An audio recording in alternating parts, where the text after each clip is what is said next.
Good morning, good afternoon, good evening, whatever time it is, wherever you are, it is right now, you are right here.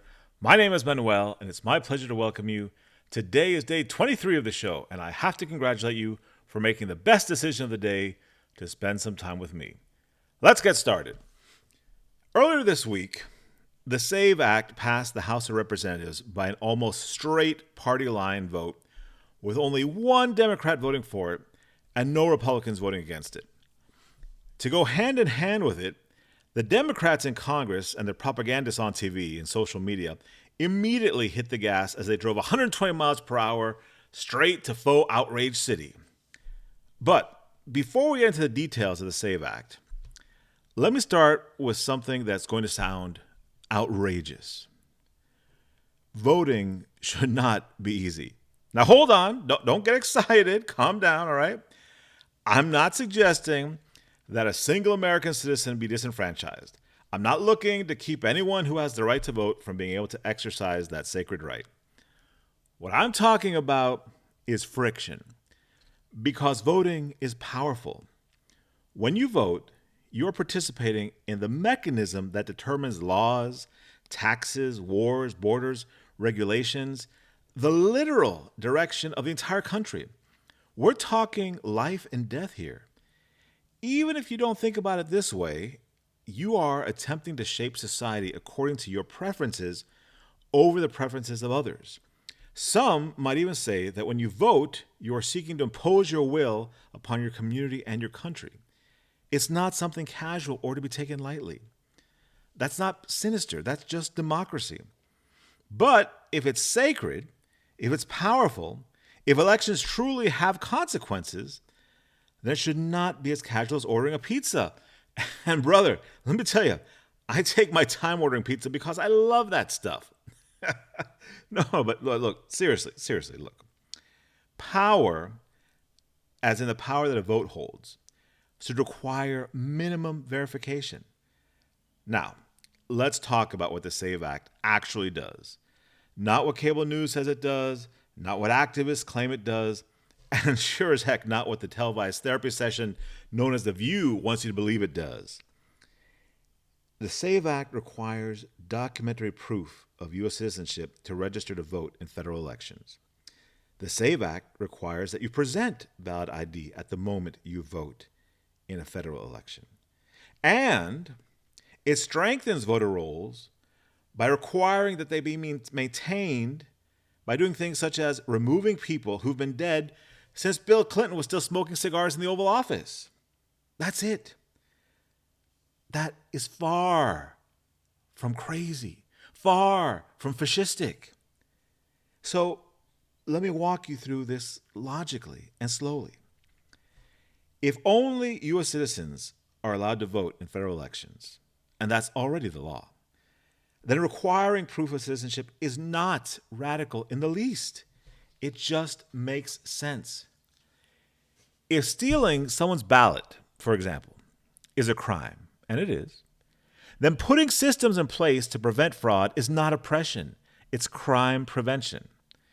If voter rolls should reflect reality, then removing the dead or people who've permanently moved away or anyone improperly registered is basic housekeeping. Look, we require ID to open a bank account. We require ID to pick up prescription medication. We require ID to get on an airplane. We require ID to rent a car. We require ID to rent an apartment. Brother, I remember when I was still in my early 20s, I looked so young that they asked me for ID to get into the movies to watch The Matrix because it was R-rated. The movies, man. But to vote for president of the United States? No. Nah, in that case, it's just, trust me, bro, I'm a citizen. I can vote. Just believe me. That's not noble. That's naive. At best, that's naive. Now, the objection we hear is disenfranchisement. That's the key word, disenfranchisement. Although they love to also throw in racist. But we'll address that in a moment. Okay. How many U.S. citizens genuinely cannot obtain proof of citizenship? Not hypothetically, not in a dramatic propaganda campaign, in reality. And here's the uncomfortable part. When opponents to voter ID requirements argue that requiring documentation harms, this is the term they use, people of color, what are they implying? That certain Americans are incapable of getting identification?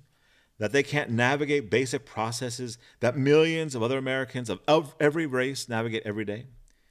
That argument isn't compassion, it's patronizing. Look, my sainted grandparents back in Puerto Rico all had ID, but somehow, according to Jasmine Crockett, she has no idea how they managed to pull it off. It was beyond them. And here's where it gets even more interesting. Polling consistently shows that a majority of Americans support voter ID.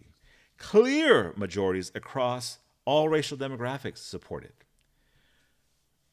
Now, with that in mind, here's what I would call the real question. If most voters support voter ID, why does Democratic leadership oppose them so fiercely? I'm not saying they plan to cheat. I'm not saying that. I want to be generous, okay? I want to be generous here. But when leadership resists basic verification measures that the public overwhelmingly supports, they create suspicion all by themselves.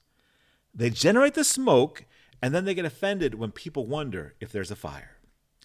You can't say elections are sacred and then say verification is oppression. You can't say democracy is fragile and then oppose basic maintenance of voter rolls. You can't say elections have consequences and then argue that confirming citizenship is too much to ask. Here's the persuasion lesson. And allow me a shout out to the late, great Scott Adams, who inspired this. Optics matter. If one side says, let's verify citizenship, and the other side says no, the persuasion battle is over before the statistics even show up. Because voters intuitively understand something simple. Serious systems require verification.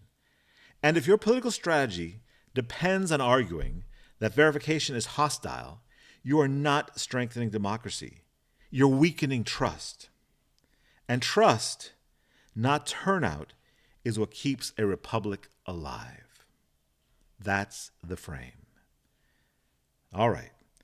That's enough for today. We'll continue tomorrow. And as always, be useful.